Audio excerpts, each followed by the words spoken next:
ሰው ለተንኳን እንቅፋን ይችላል አዲስ ቤት ገብቼ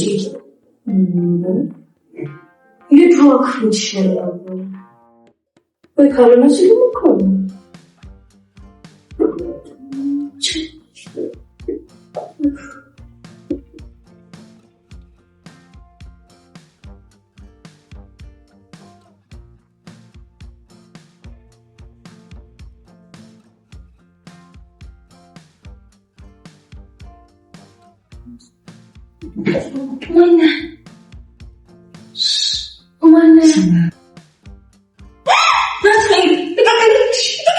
ዝም በይ አትጩሂ። ነገሮችን ዝም ብለን ብናደርጋቸው ይሻላል።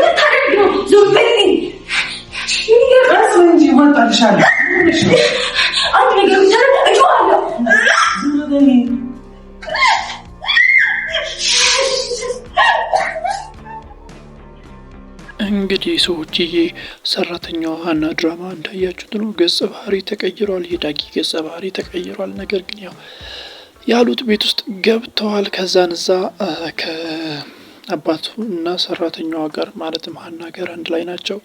ታችኛው ቤት ደግሞ ገነት እና ብሌን አንድ ላይ እየኖሩ ነው። ብቻ የዳጊ ወንድም ከውጭ መጥቷል እና ሀናን አይቷት በጣም ቆንጆ ነው። ቆንጆ ስለሆነች የሌለ ነው የተከየፈባት እና ምንድናት እቺ ሰራተኛ ብቻ ናት እንዴ ላንተ ብሎ ሲጠይቀው ነበር። አዎ ሰርቫንቴ ናት፣ ለእኔ ደግሞ ፍቅረኛዬም ጭምር ናት ብሎ አስረግጦ ነግሮታል። እንደዚህ ስትታይ ምንም ደስ አይልም። ይግባል ልብስ ምናምን ብሎት ነው ትቶት የሄደው ማለት ነው። ዳጊ እንግዲህ በጣም የሚገርም ነው። ብሌን ከጓደኛዋ ጋር መታ ነበር። ሀናን ስታመነጫጭቃት ከፍ ስታረጋት ከዛን ስትፈጠፍጣት ነበር። ብቻ ምንም አልለቀቃትም። የድሮዋ ባህሪ ሀና አሁን ድረስ ማለት ነው። ያው የአዲሱ የዳጊ ወንድም ማለት ነው ከውጭ የመጣው ናቲ ማለት ነው ወደ ሀና በጣም ጠጋ አብዝቷል።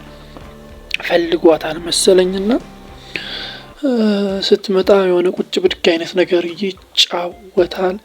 ኢቭን ለምኑ ይዘናት አንወጣም ሲል ነበር። ይዘናት አንወጣም ሀናን ለምን ይዘናት አንወጣም ምናምን ሲል ነበር።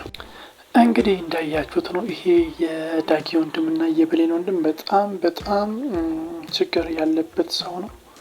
እውነት ለመባል ችግር ያለበት ሰው ነው። ብቻ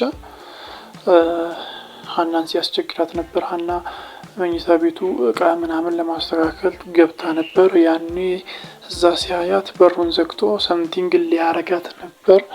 ነገር ግን ያው ሀናም የዋዛ አይደለችም። እጫዋለሁ ምናምን ስትለው ነበር። እንደምንም ብላ ገፍትራው ነው የወጣችው።